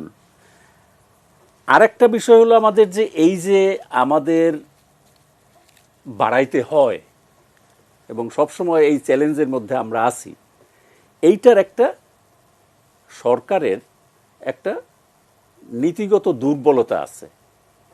সেইটা হলো এই জ্বালানি খাতে ক্রমাগতভাবে বেশি বেশি বেশি বেশি করে আমদানি নির্ভরতা। তেল আমাদের আমদানি করতেই হবে, উপায় নাই, আমার তেল নাই। কিন্তু এমন অনেক সেক্টর আছে, জায়গা আছে, ধরেন বিদ্যুৎও তো অনেকগুলি তেলে চলে। আমার যদি যথেষ্ট গ্যাস উৎপাদন করার ক্ষমতা আমার থাকতো, তাহলে আমি তেলের বিদ্যুৎগুলি কম চালাই, এই সময় তেলের খরচটা একটু কমাইতে পারতাম, তাই না? এখন সেইখানে কি ধরেন এই যে আমাদের স্বাধীনতার পরপরই একটা ক্রাইসিস, মিডল ইস্ট ক্রাইসিস হয়েছিল, কেমন? ওই সময় তেলের দাম একটা বিরাট রকমের উল্লম্ফন হয়েছিল তেলের দামের। তখনও কিন্তু আমরা ভুগছি, সারা দুনিয়া ভুগছে, আমেরিকাও ভুগছে তেলের দামের জন্য।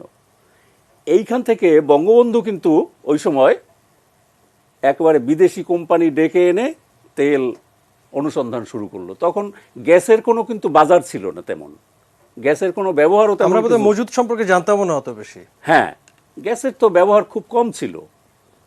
আচ্ছা, তো বঙ্গবন্ধু কিন্তু একেবারে সমুদ্র থেকে শুরু করে দেশের ল্যান্ডের বহু জায়গা বিদেশি কোম্পানিকে এনে সার্ভে করাইছে যে পাওয়া যায় নাকি, তেল পাওয়া যায় নাকি, কেমন? আমাদের একটা কুতুবদিয়া গ্যাস ক্ষেত্র আছে সমুদ্রে, বঙ্গোপসাগরে, ওটা কিন্তু ওই সময় আবিষ্কৃত। কিন্তু গ্যাসটা যেহেতু ওই সময় মাইনর ছিল, মেজর ছিল না, মূল ছিল যে আমরা তেল পাই কিনা, কেমন? তো সেই জন্য ওটাকে সাইড লাইনে রাখা হয়েছে। তো আমাদের আসলে করা উচিত কি, আমাদের নিজেদের জ্বালানি সম্পদ যেটা আছে, আমাদের গ্যাস আছে, আমাদের ল্যান্ডে আছে, সমুদ্রেও আছে, এটা আমাদের মানে বিশেষজ্ঞ যারা, জিওলজিস্ট যারা, জিও ইঞ্জিনিয়ার যারা, তারা এটা নিশ্চিত করে বলে যে আমাদের আরো অনেক গ্যাস আছে। সেক্ষেত্রে আসলে আমাদের এই নির্ভরতা বাড়ানো উচিত, তেলের নির্ভরতা কমিয়ে। হ্যাঁ, আমার নিজের সম্পদ, তারপরে কয়লা, এটা ভাবা উচিত যে আমাদের কয়লাটা আমরা কিভাবে ব্যবহার করতে পারি। আমরা কয়লা ভিত্তিক বিদ্যুৎ কেন্দ্র করতেছি, এটা সব আমদানি করে, অথচ আমাদের 300 কোটি টন খুবই উন্নত উঁচু মানের কয়লা আছে। হ্যাঁ, কয়লা তোলাটা একেবারে বাণিজ্যিকভাবে তোলাটা, সেটার সাথে পরিবেশ এটা খুব জরুরিভাবে মারাত্মকভাবে জড়িত আছে, সেটা ঠিক, কিন্তু সারা দুনিয়ায় তো হচ্ছে। ভারত তো, আমরা মাঝখানে তো অনেক নবায়নযোগ্য জ্বালানির কথাও তো আমরা অনেক শুনলাম, কিন্তু অগ্রগতি তো আসলে এইটা আরো অনেক দিন লাগবে। এটাকে একেবারে বাণিজ্যিক পর্যায়ে, মানে আমাদের যেরকম লাগে ধরেন 1000 মেগাওয়াট, কেমন? 1000 মেগাওয়াট আপনি এই নবায়নযোগ্য জ্বালানি থেকে 1000 মেগাওয়াট বিদ্যুৎ, এইটা আপনার পেতে আমার মনে হয় যে আরো 10 বছর লাগবে 1000 মেগাওয়াট পেতে। এটা আসলে প্রযুক্তির উৎকর্ষের কিছুটা অপেক্ষা আমাদের প্রযুক্তি ছাড়াও এখানে অনেক কিছু টেকনিক্যালিটিস আছে, ইনভেস্টমেন্ট আছে। হ্যাঁ, এটা এত সহজ জিনিসটা না। যেটা আমাদের এখানে সহজ, সৌর সেল আপনি বসাইতে পারেন, কিন্তু ওইটা 1000 মেগাওয়াট সৌর সেল থেকে পাইতে এটা বহু বহু বহু বড় ব্যাপার। আমাদের এর জন্য হয়তো জ্বালানি তেলের উপরই আমাদের এক ধরনের নির্ভরতা ছাড়া বিকল্প। আমাদের উচিত যে আমাদের যে জ্বালানি পণ্য যেটা নিজস্ব আছে সেটার ব্যবহারটা বাড়ানো যায় কিভাবে। গ্যাসও কিন্তু আমরা মানে অলরেডি আমদানির দিকে চলে গেছি, কেমন? কয়লা আমদানি করতেছি, আমরা নিউক্লিয়ার পাওয়ার স্টেশন করছি, সেটার জ্বালানিও আমরা আমদানি করব। আপনি যদি এইরকম একটা পণ্য, এরকম একটা স্ট্র্যাটেজিক পণ্য, সেইটা যদি একেবারে আপনি 80% আমদানি নির্ভর হয়ে যান, তাইলে পরে এ ধরনের অভিঘাত আপনার অনেকবার সামলাইতে হবে। এটা একটা খুবই স্পর্শকাতর বিষয় বটে। আপনার কাছে আমরা আরেকদিন একটু সময় পেলে এই বিষয়টা একটু ভালো করে বুঝে নিতে চাইবো। আমাদের আরো 3 জন অতিথি আছেন, তাদের কাছে আমরা যেতে চাই, তবে একটা ছোট্ট বিরতির সময় হয়েছে, ফিরে এসে আমরা আলোচনায় থাকছি, নিশ্চয়ই সঙ্গে থাকবেন।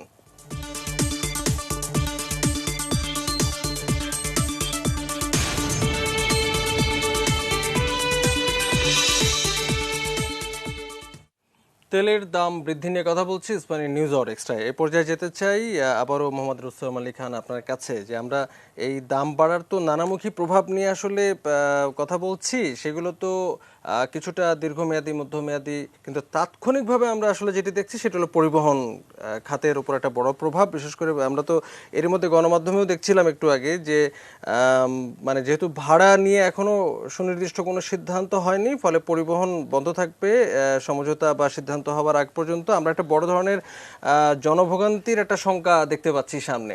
কিন্তু আপনি একটু আমাদেরকে একটু বুঝিয়ে বলবেন যে সেক্ষেত্রে যদি ভাড়া এই নতুন তেলের দামের উপর ভিত্তি করে আপনি বলছিলেন যে টোলের ভাড়াও তো আসলে বেড়েছে সাম্প্রতিক সময়ে, আরো আনুষঙ্গিক খরচ বেড়েছে, সেক্ষেত্রে ভাড়ার হারটি আসলে কিভাবে নির্ধারিত হলে আপনাদের জন্য সুবিধাজনক হয়? আপনারা কি দাবি রাখছেন? ধন্যবাদ। এখানে দুইটা সাইড, একটা হলো গণপরিবহন আর একটা হলো পণ্য পরিবহন।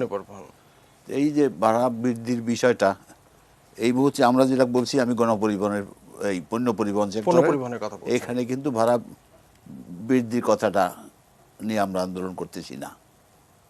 আচ্ছা, গণপরিবহন আসলে তারা বলছে যে নতুন ভাড়া নির্ধারণ করবে, তাকে ভাড়া জ্বালানি তেল বাড়লে তাকে ভাড়া বৃদ্ধি করতে হবে, এটা তাদের যৌক্তিক একটা ইয়া। এটা আমরা হয়তো আগামী সপ্তাহে আমরা যেটুকু দেখলাম যে রোববার বা সোমবার রবিবার একটা মিটিং দিয়েছে, আমি কমিটির মেম্বার, আমাকে ডাকছে, রবিবার একটা মিটিং দিয়েছে। জি, হ্যাঁ। সেক্ষেত্রে পণ্য পরিবহনের বিষয়টি তাহলে আসলে কি? পণ্য পরিবহনের এটা মার্কেটের উপরে নির্ভর করে, মানে যখন ট্রাকের সংখ্যা বেশি থাকে তখন ভাড়াটা একটু থাকে, আবার যখন বেশি হয় তখন ভাড়া কমে। সাপ্লাই অ্যান্ড ডিমান্ডের উপরে নির্ভর করে এটা সবসময়। আমরা খোলা বাজারে এটা কিভাবে নির্ধারিত হয়? এটা প্রত্যেকটা আপনি দেখবেন আমাদের তেজগাঁও ট্রাক, এই আমরা কাছে তেজগাঁও ট্রাক টার্মিনাল, এখানে যাই দেখবেন ওখানে 2-3টা বাজার আছে, ট্রাক ভাড়ার বাজার। ওখানে সকাল বিকালে বসে, ডেলি 3-4বার এটার হয়, ওঠানামা করে বাজার। কত চিটাগাংয়ে বাজার যাবে, ট্রিপ যাবে, কত হবে সেটা প্রতিদিন 3-4বার ওঠানামা করে। একদিনের ভাড়া ওঠানামা করে, ভাড়া যেমন সকালে গেল দেখলে বললো যে ট্রিপটার ভাড়া 10,000 টাকা, 2 ঘন্টা পরে যাই দেখবেন যেটা 12,000 টাকা হয়েছে। আবার কোনো সময় 2 ঘন্টা পরে গেলে এটা 8,000 টাকা এসে যায়। এই কখনো 12,000, কখনো 8,000, কখনো 10,000, এটা কিসের ভিত্তিতে? ট্রাক অ্যাভেলেবেল আছে কিনা তার উপর নির্ভর করে। কাস্টমার বেশি হচ্ছেন। হ্যাঁ, কিন্তু এখন তো আসলে তেলের দাম বাড়তি হয়ে যাচ্ছে, ফলে 8,000 টাকাটা কত টাকা হবে, 10,000 টাকাটা কত টাকা হবে? না, তেল তো ওই তো বললাম যে মূল খরচটা যেটা, সে তখন ওইটা চিন্তা করবে যে আমি যে প্রতিযোগিতা করে ভাড়া কমাইয়ে যাব, আমার তো তেলের খরচটা আমাকে ইনক্লুড করতে হবে, যে সবাই ইনক্লুড করবে, সব করবে। আর কি কি বিষয় ইনক্লুড হতে পারে এখানে? আপনি যেমন টোলের কথা বলছিলেন, কিন্তু অন্যান্য যন্ত্রাংশ বা মেইনটেনেন্সের জন্য যে সবটাই ইনক্লুড হয়, কোনোটা একবারে সরাসরি হয়, কোনোটা একটু ইতে হয়। যেমন ইঞ্জিন ওভারহোলিং এত দৈনিক হয় না। হ্যাঁ, টায়ারের খরচটা এটা কিন্তু টিপে মূল্যায়ন হয় না, এটার প্রতি 6 মাসে অথবা 9 মাসে একবার টায়ার চেঞ্জ হয় বা 1 বছরে চেঞ্জ হয়, তো সেখানে খরচটা আসে। প্রতি টিপে হয় না, টিপে যেমন হয় জ্বালানি তেলের, ডিজেল, কি বলে ব্রেক অয়েল, মোবিল, এইগুলো টিপে হয়। এই কিছু আরো রানিং খরচ আছে, এইগুলো হয় প্রতি টিপে। তো সেইভাবে কাল সকাল থেকে তো পণ্য পরিবহনও বন্ধ থাকছে। হ্যাঁ, বন্ধ থাকছে। আচ্ছা, রোববার দিন যদি যাত্রী পরিবহন সেটি যদি একটা সিদ্ধান্ত যদি চলে আসে, তখন আপনারা কিসের জন্য অপেক্ষা করবেন? আপনারা কি আসলে ভাড়া সমন্বয় করে কি আবার চালু করবেন, নাকি জ্বালানি তেল সমন্বয় করে? আমাদের ওই যে ভাড়া জ্বালানি তেলের দাম যেমন আপনাদের দাবিটি আমরা দেখছি যে দাবিটি হচ্ছে যে তেলের দাম কমাতে হবে। কমাতে হবে, জি, সেটাই। এখন ওইটা সরকার না যদি- হইলে আমরা এটার সমাধানে আসতে পারবো না। জি, এখন সরকার হয়তো বা কোনো কারণে হয়তো 15 টাকা তো আর রাতারাতি কমিয়ে দেওয়া সম্ভব না, হয়তো 2-3 টাকা কমালো বা 5 টাকা কমালো, যেটা সরকার আসলে কি ধরনের সমঝোতা আসবে সেটা তো আসলে আমরা দেখতেই চাই, অপেক্ষায় থাকতে হবে। কিন্তু সেক্ষেত্রে যত টাকাই কমাক, মানে আপনারা কি মানে কি কি বিষয়ের উপর নির্ভর করছে আপনাদের এই ধর্মঘট প্রত্যাহারটি? এটা আলোচনা করে আমরা সবসময় যে ডিমান্ডটা দেই এর নিচে একটা লাইন থাকে যে আমি শান্তিপূর্ণ আলাপ আলোচনার মধ্যে সম্মানজনক একটা সমাধান চাই, এবং সেটা হলেই আমরা এটা করব। এখানেই থাকে না যে আমাকে ধর্মঘট করার জন্যই আমরা এই আন্দোলন ডাক দিছি, তা না। আমাদের যে বিষয়গুলো আমরা দাবি জানাচ্ছি সেইগুলো যদি সরকার একটা সম্মানজনক পর্যায়ে আমাদেরকে দেয় তাহলে আমরা সেটা প্রত্যাহার করব। এক্ষেত্রে মানে আপনাদের দাবি হচ্ছে তেলের দাম কমানো, আর আপনাদের প্রত্যাশাটা কি? আর তেলের দাম কমানো, ওই যে ফেরির ওই যে কি বলে ওই যে ব্রিজ টোল, টোল। হ্যাঁ, এটা আমার অযৌক্তিক। এই যে দেখেন একটা জায়গা আমি তো লিখে নিয়ে এসেছি, যেটা ছিল 500 টাকা হেড হয়ে গেছে 2000 টাকা। 500 টাকা ভাড়া ছিল একটা আইটেম, হেড হয়ে গেছে 2000 টাকা। এটি কোন সেতু এটা? এটা বঙ্গবন্ধু সেতু, যমুনা ব্রিজের। আচ্ছা। এটা ওই ছোট গাড়িগুলোতে কম বৃদ্ধি করছে, বড় গাড়িগুলোতে খুব বেশি বৃদ্ধি করছে। তাই দেখা যায় যে এটাও তারা তাদের কলমের যেটা যতটুকু আছে সেটা করছে আর কি, যে বড় গাড়ির ভাড়াটা বেশি বাড়াইছে। আপনাদের আর কি কি প্রত্যাশা বা দাবি রয়েছে? এই দুইটাই আমাদের এই মুহূর্তে। প্রধান। আমরা অনেকগুলো আছে আমার কাছে। ওই কয়েকদিন আগে একটা আন্দোলন করছি 10 দফা দাবি, সেখানে যেটা মানে সিদ্ধান্ত দেওয়া হয়েছে আমরা সেটা একটা সমাধান করছিলাম মাননীয় স্বরাষ্ট্রমন্ত্রীর দপ্তরে বসে। তো সেইটাও সামান্যই আমাদের সেটা অগ্রগতি হয়েছে, বাকিটা হয়নি। তাই ওইটা আমরা আনতেছি না, কারণ যেহেতু আমরা আনবো এটা, আমরা তো চার্টার অফ ডিমান্ড দিই নাই ওইটা, আমরা দিচ্ছি শুধু এই হঠাৎ এইটা। কোনটা? এই যে জ্বালানি তেল এবার ব্রিজ টোল, এই দুইটা কোনো রকম পূর্বাভাস ছাড়াই এটা হঠাৎ করে বৃদ্ধি করছে। না, কিন্তু আমরা তো বোধহয় সপ্তাহখানেক আগে থেকেই একটু না, আভাস না, পাচ্ছিলাম যে একটু দাম বাড়ানো হতে পারে। হতে পারে। জ্বালানি তেলের দাম বাড়ানোটা হঠাৎ করেই করা হয়, কারণ এটার সাথে আর একটা টেকনিক্যাল প্রবলেম জড়িত আছে। মজুদ। হ্যাঁ হ্যাঁ, মজুদ। এটা যে জ্বালানি তেলের আপনি ওই গ্যাসের মতো বা বিদ্যুতের মতো শুনানি করে তারপরে একটা ঘোষণা দিয়ে করেন, সেটা না।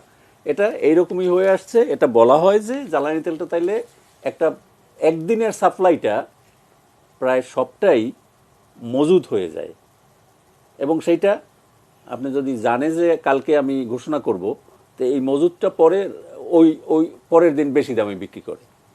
কেমন? আর একটা হলো যে আমাদের তো জ্বালানির দাম সমন্বয় করার জন্য, বাড়ুক কমুক যাই হোক, সমন্বয় করার জন্য এনার্জি রেগুলেটরি কমিশন করা হয়েছে, সরকারই করছে, এটা আইন করে সরকারই করছে। এখন তাইলে পরে প্রশ্ন হলো যে এই লিকুইড ফুয়েল যেটা তেল, জ্বালানি তেল, এটার দাম নির্বাহী আদেশে বাড়ানো হয় কেন? এটা কি শুনানি করে হইতে পারে না? তার জবাব হচ্ছে এটা যেন মজুদ না হতে পারে। না, মজুদ না হতে পারে, ওটার আছে। আচ্ছা, policy সেটা আছে। নয়, ঠিক আছে, কবে থেকে বাড়বে দিন তারিখ এটা নির্বাহী আদেশে হলো, কিন্তু কত টাকা বাড়বে সেই হিয়ারিংটা হতে পারে কিনা সেটাও একটা। সেই হিয়ারিংটা হতে পারে, সেই রায়টাও হতে পারে, কারণ রায়টা কবে হবে সেটা তো আপনি জানবেন না। রায়ের তারিখ সে ঘোষণা করবে না, সে শুনানি করে তার হাতে সময় আছে, সে 90 দিন পর্যন্ত ওয়েট করতে পারে। কেমন? এটা আইন অনুযায়ী। তাহলে বিআরসি এই শুনানিটা করে না কেন? না, বিআরসি কে এটা দেওয়া হয় নাই। আচ্ছা, কেমন? বিআরসি কে এই জ্বালানি তেল ফুয়েলটা দেওয়া হয় নাই। আর একটা বিষয় বলা হয় যে আমাদের এখানে দাম কম থাকলে ইন্ডিয়াতে তো ওই ডে টু ডে হয়, অ্যাডজাস্ট হয় ইন্টারন্যাশনাল মার্কেটের সাথে, এটা পাচার হয়। আপনার কাছে এই বিষয়টি আমি একটু শুনতে চাইতাম, আর একটু পরে ফিরে এসে, যেহেতু আপনি কথা বলছেনই, এটা একটু বুঝতে চাই যে প্রতিদিন আসলে সমন্বয় করার বাস্তবতাটা বাংলাদেশে কিরকম। না, এটার জন্য এটা সমন্বয়, এটা বাংলাদেশের বাস্তবতা এখনো পুরোপুরি না, আমার বিবেচনায় পুরোপুরি এখনো আমরা সমর্থ না। কারণ আমাদের এখানে এখনো অনেক সেক্টর আছে যেটা গ্রোয়িং, যাদের আসলে গভর্নমেন্টের এই ভর্তুকি দরকার, হেল্প দরকার এগুলির গড়ে ওঠার জন্য। কেমন? সুতরাং আপনি যদি ওই সিস্টেম করতে যান তাইলে পরে এগুলি ক্ষতিগ্রস্ত হবে। কিন্তু একটা সুযোগ ছিল, যখন জ্বালানি তেলের দাম সবচেয়ে কমে গেছিল তখন কিন্তু এটা গভর্নমেন্ট করতে পারত। সেক্ষেত্রে তখন তো- সবারই হয়তো কিছুটা হয়তো স্বস্তির একটা বিষয় তৈরি হ্যাঁ, হতে পারতো। তখন তো একেবারে কম, কাজেই তখন করতে পারতো। তাও গভর্নমেন্ট মনে করছে যে এটা এখনো সময় আসে নাই, আরও একটু আমার সময় নিতে হবে। ঠিক আছে, এটা আমি গভর্নমেন্টের অবস্থানটা বেঠিক মনে করি না। কিন্তু এই যে জ্বালানি তেলের দাম এখন যে বিতর্ক হচ্ছে যে এই 15 টাকা ঠিক আছে কিনা, 15 টাকা বাড়ানো উচিত কিনা, এটা নিয়ে নিশ্চয়ই শুনানি হইলে এই সব পক্ষ ওখানে থাকতো। কেমন? তারা বলতো যে হ্যাঁ, যদি এটাও আসতো যে আচ্ছা তাহলে বিপিসির তহবিল কত আছে, বিপিসি কি এটা দিয়া 20 তলা বিল্ডিং বানাবে নাকি এখানে ভর্তুকিটা দিবে আগে, কেমন বিষয়গুলি আসতো। তখন হয়তো দেখা যেত যে না, এখন 5 টাকা বাড়াও। কেমন? এটা একটা আলাপ আলোচনা হইলে, একটা শুনানি একটা হইলে, সহনশীল অবস্থায় একটা রেখে আসলে কাঠামোর করা মধ্যে যেত। হইলে তখন। আর এটা তো পলিটিক্যাল ডিসিশন, নির্বাহী আদেশ।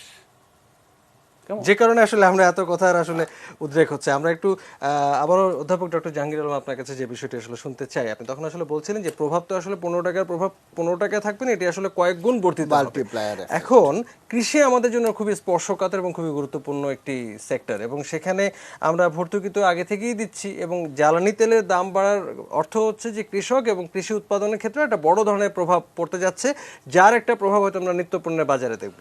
সেক্ষেত্রে সেখানেও তো একটা ভর্তুকির একটা বিষয় চলে আসে।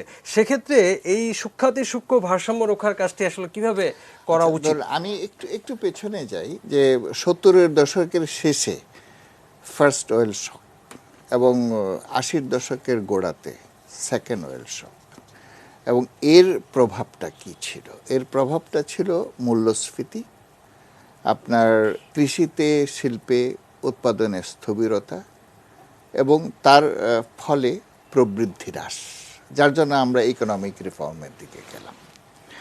এবং এর বড় প্রভাবটা ছিল কৃষির উপর, এবং কৃষির উৎপাদন দারুণভাবে কমে গিয়েছিল, হ্রাস পেয়েছিল।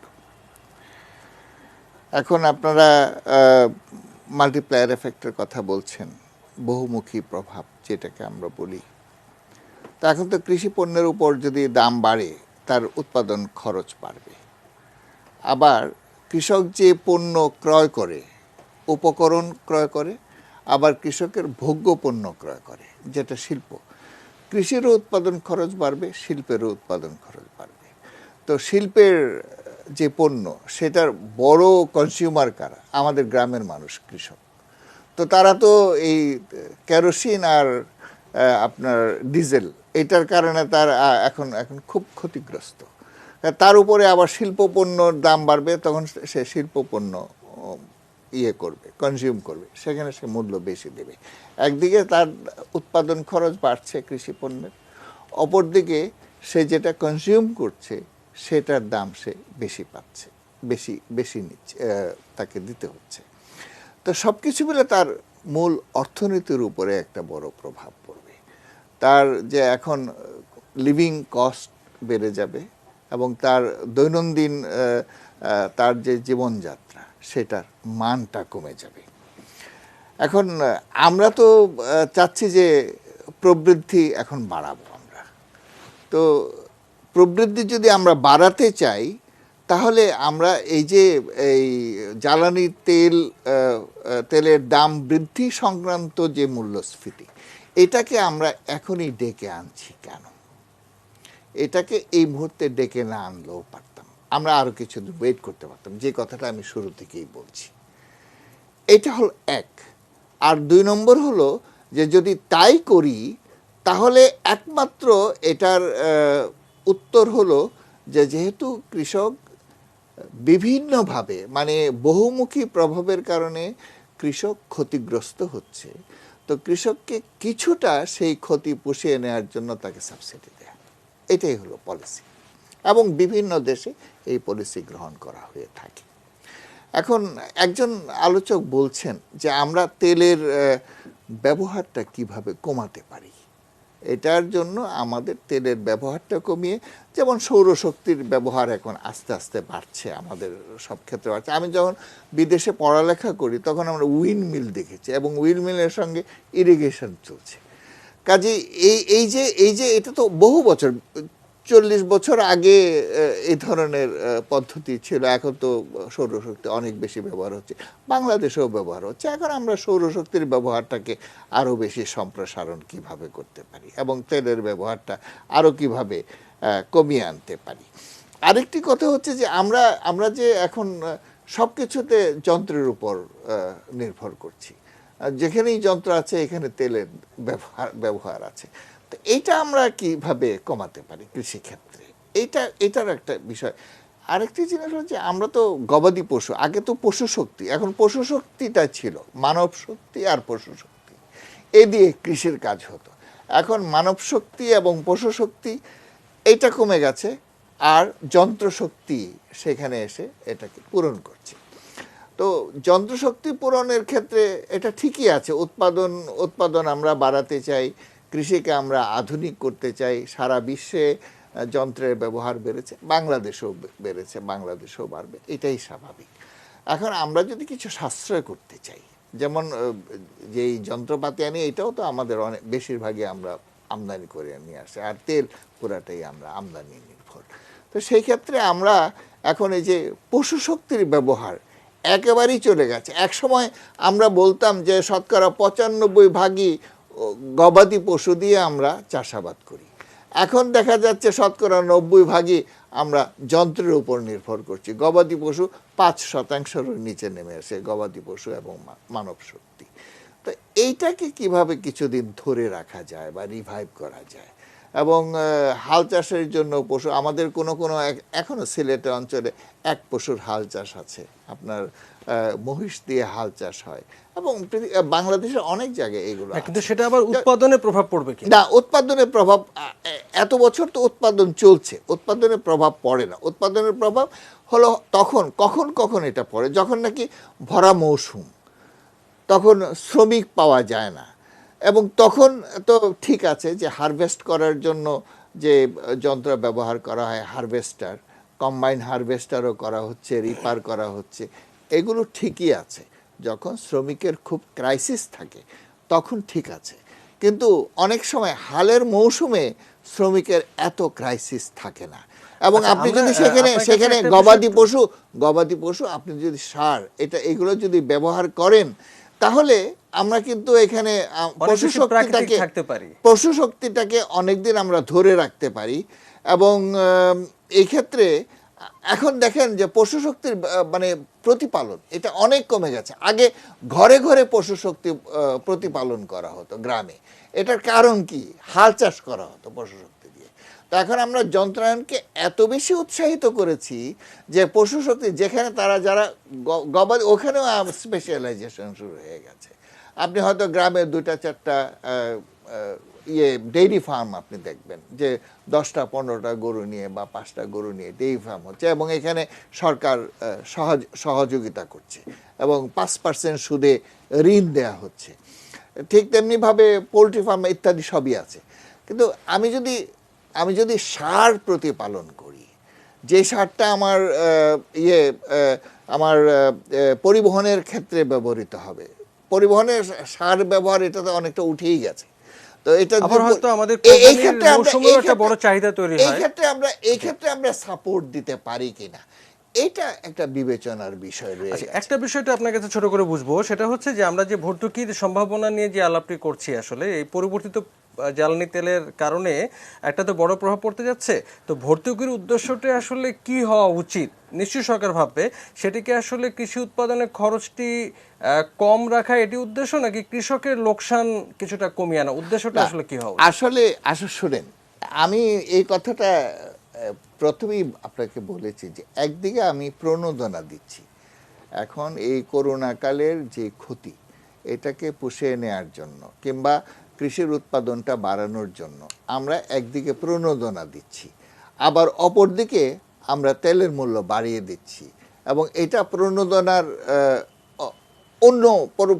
ঠিক বিপরীত।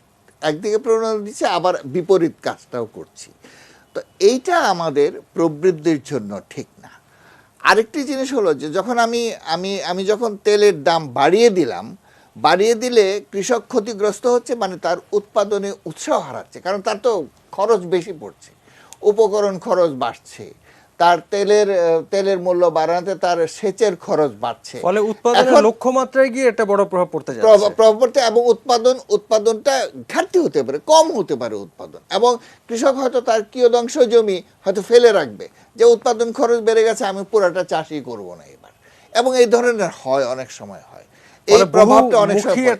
এখন এই পরিপ্রেক্ষিতে যদি আপনি কৃষককে ভর্তুকি দেন, তখন সে মনে করবে যে আমার যে ক্ষতিটা হচ্ছে সরকার সেটাকে কম্পেনসেট করে দিচ্ছে, সুতরাং সে আশাহত হবে না এবং উৎপাদনে সে উৎসাহিত হবে। এবং এটা দেওয়ার একটা প্রধান কারণ হলো যে উৎপাদনে ধরে রাখে। দেখেন, কৃষি তো খুবই কষ্টের একটা পেশা। আপনি যদি কৃষককে ধরে রাখতে চান, সাধারণ মানুষকে কৃষিতে যদি ধরে রাখতে চান, তাহলে তো এটাকে প্রণোদনা দিতে হবে। প্রণোদনা যদি আমরা না দিই, তাহলে কৃষকরা থাকবে না। তাহলে এই যে কৃষকরা উৎপাদনে বাড়ানো থাকবে হলো, এর কি প্রভাব অভিঘাত হতে পারে সেটা তো আসলে একটা বিবেচনা নিশ্চয়ই নীতি নির্ধারকদের আছে। তাহলে কোথায় কোথায় প্রণোদনা দিতে হতে পারে সেটি হিসেব করেই আসলে 15 টাকা ধরা হয়েছে। এটা 15 টাকা ধরা হয়েছে যে বাড়ছে। এখন এই 15 টাকার মাল্টিপ্লায়ার এফেক্ট কত হবে, এইটা হিসাব করে কৃষককে ভর্তুকিটা দিতে হবে, নগদ সহায়তাটা দিতে হবে। বড় জটিল সমীকরণ। আমরা এত জটিল সমীকরণে যদি আমরা নাও যাই, এখন থেকে 10 বছর আগে বা 12 বছর আগে তখন 800 টাকা দেয়া হয়েছিল, তাইলে এখন কত হতে পারে? সেই প্রণোদনাটা, একই কারণে সেই প্রণোদনাটা এখন কত হতে পারে?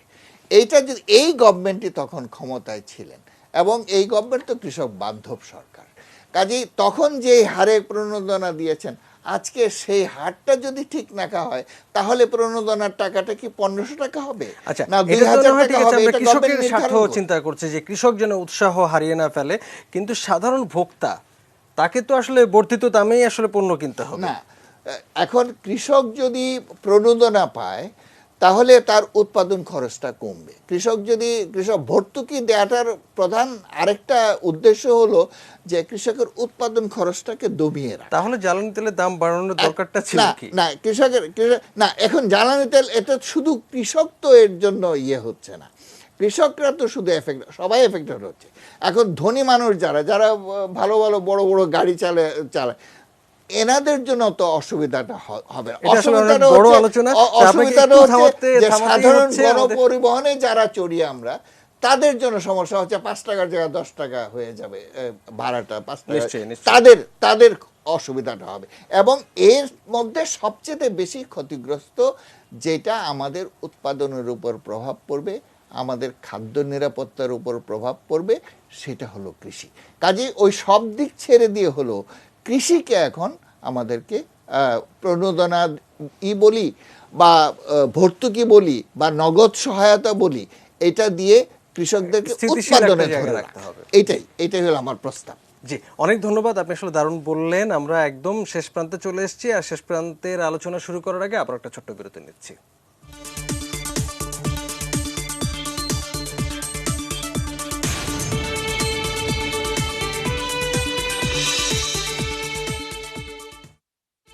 ইসমানী নিউজ আওয়ার এক্সট্রা দেখছেন। শেষ অংশের আলোচনায় আছি। আজকে জ্বালানি তেলের দাম বৃদ্ধি নিয়ে আলাপ করতে বসেছি। আমাদের সঙ্গে আছেন অধ্যাপক ডক্টর মোহাম্মদ হেলাল, যিনি আমাদের সঙ্গে স্টুডিওর বাইরে থেকে তিনি যুক্ত হয়েছেন।